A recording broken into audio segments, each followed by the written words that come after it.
तो नमस्कार किसान भाइयों, यदि आप सोसाइटी के किसान हैं, सेवा सहकारी संस्था के सदस्य हैं, तो आपको किस प्रकार से टोकन बुक करना है। और टोकन बुक करने के बाद आपको हर साल की तरह इस बार भी उधारी में खाद मिलेगा या फिर आपको नगद पैसा देना पड़ेगा। तो इन सभी सवालों के जवाब आज इस वीडियो में हम देने वाले हैं। आपको पता है, इस बार मध्य प्रदेश में ई विकास प्रणाली के अंतर्गत खाद के लिए टोकन बुकिंग की व्यवस्था लागू की गई है। तो ऐसे में किसानों के काफ़ी ज़्यादा सवाल हैं, कुछ कन्फ्यूज़न भी है। तो उन सभी सवालों के जवाब हम लगातार वीडियो के माध्यम से किसानों को उपलब्ध करवा रहे हैं। आज हम जानेंगे कि जो सोसाइटी के अंतर्गत खाताधारक किसान हैं, कुछ डिफ़ॉल्टर किसान हैं, कुछ का चालू खाता है। तो ऐसे में डिफ़ॉल्टर किसानों को खाद मिलेगा या फिर नहीं मिलेगा। जो चालू खाते वाले किसान हैं, किस तरह से उनको टोकन बुक करना है और उन्हें उधारी पर खाद मिलेगा या फिर नगद पैसा देना पड़ेगा। तो इन सभी सवालों के जवाब आगे इस वीडियो में हम देने वाले हैं। वीडियो को एंड तक ज़रूर देख लीजिएगा और इस तरह की अपडेट पाने के लिए लगातार किसानों से जुड़ी हर समस्या का समाधान और अलग अलग सवालों के जवाब पाने के लिए वीडियो के माध्यम से हम लगातार किसानों को अपडेट करते रहते हैं। तो इस तरह की अपडेट पाने के लिए आप हमारे चैनल को जरूर सब्सक्राइब करें। इसी वीडियो के नीचे आपको एक छोटा सा सब्सक्राइब बटन और उसके साइड में घंटी का बटन दिख जाएगा।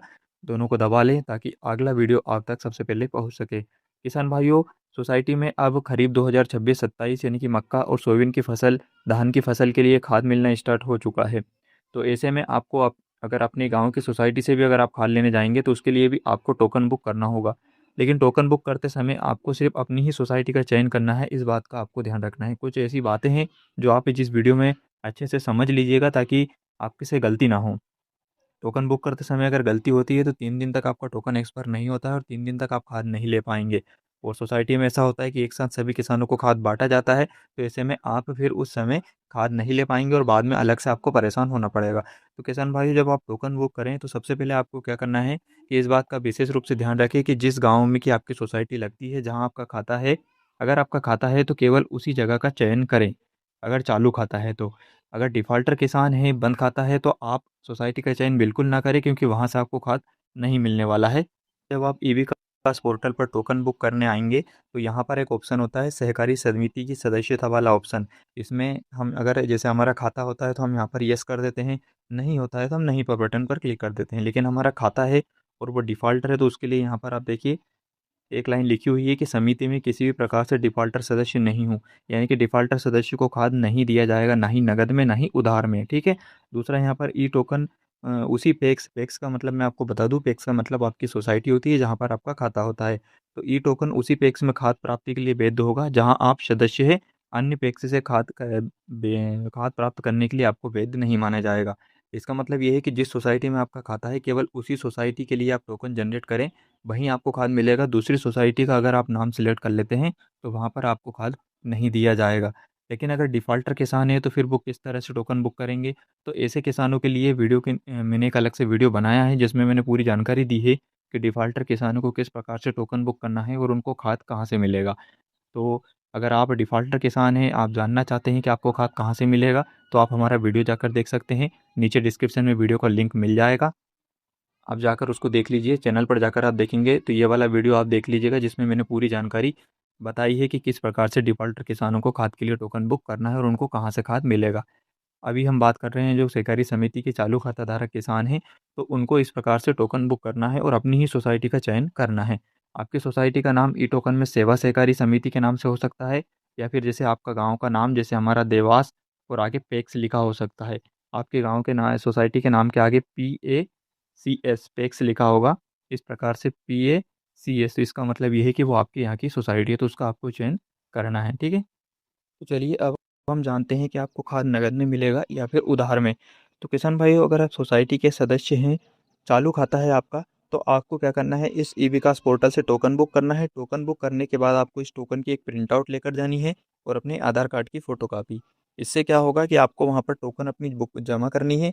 इसके बाद सोसाइटी वाले जो POS डिवाइस होती है, जब हम हमेशा अंगूठा लगाकर या OTP के ज़रिए मशीन पर अंगूठा लगाकर खाद लेते हैं, तो उस मशीन से आपकी KYC भी की जाएगी। तो OTP के ज़रिए भी हो सकता है या फिर बायोमेट्रिक अंगूठे फिंगरप्रिंट के माध्यम से भी हो सकता है। तो दोनों प्रोसेस होने के बाद तीसरे नंबर पर आपको उधारी का परमिट जनरेट कर दिया जाता है, जिसके बाद आप हर साल की तरह उधारी में अपना खाद ले सकते हैं। लेकिन इस बार नियम ये है कि आपको लिमिटेड खाद मिलेगा जितनी खाद आपको हर साल मिलती है उतनी नहीं मिलने वाली है।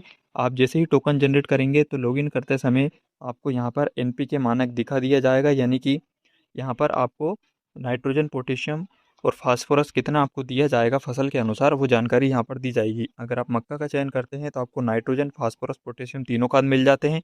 लेकिन यदि आप सोयाबीन की फसल का चयन करते हैं तो आपको नाइट्रोजन नहीं मिलेगा, फास्फोरस आपको दिया जाएगा, यानी कि आपको डीएपी, सोयाबीन की फसल में डीएपी मिलेगी और मक्का की फसल में आपको यूरिया, डीएपी और पोटेशियम तीनों खाद मिल जाएंगे। इसके अलावा अगर आप धान लगा रहे हैं तो धान के हिसाब से यहाँ पर आपको मानक दिए जाएंगे और इसी अनुसार आपको खाद मिलेगी, इसी अनुसार आपका टोकन बुक होगा।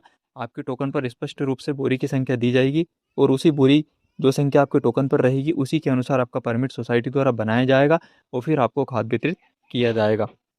इसके अलावा सोसाइटी से खाद लेते समय अगर किसान को किसी भी प्रकार की समस्या आ रही है, कोई भी दिक्कत आ रही है, तो आप कमेंट करके हमें ज़रूर बताइए, हम उसका समाधान या फिर उस सवाल का जवाब देने का प्रयास करेंगे। इस वीडियो को सभी किसानों के साथ शेयर कीजिए, क्योंकि बहुत सारे मध्य प्रदेश के लाखों किसान हैं जो इस नई व्यवस्था से अभी तक पूरी तरीके से मतलब ये है कि आसानी से इसका इस्तेमाल नहीं कर पा रहे हैं। व्यवस्था बहुत सही है सरकार की तरफ से, क्योंकि छोटे किसानों को काफ़ी ज़्यादा आसानी से इसमें खाद मिल जा रहा है, कोई परेशानी नहीं है। लंबी लंबी लाइनों में लगने का पूरा झंझट अब खत्म हो चुका है। ऑनलाइन आपको घर बैठे टोकन बुक करना है। हालांकि दिक्कत किसानों को इस बात की है कि उन्हें खाद कम मिल रहा है, तो फसल के अनुसार ये खाद उचित है। अगर एक्स्ट्रा खाद आपको चाहिए तो इसके लिए भी आप चैनल सब्सक्राइब करके रखें। हम नेक्स्ट वीडियो में आपको पूरी डिटेल देने वाले हैं कि आप अलग से एक्स्ट्रा खाद लिमिट खत्म होने के बाद कैसे ले सकते हैं। तो इसके लिए आप चैनल सब्सक्राइब करके रखें, बेल आइकन को दबाएं और इस वीडियो को सभी किसानों के साथ शेयर करना बिल्कुल ना भूलें।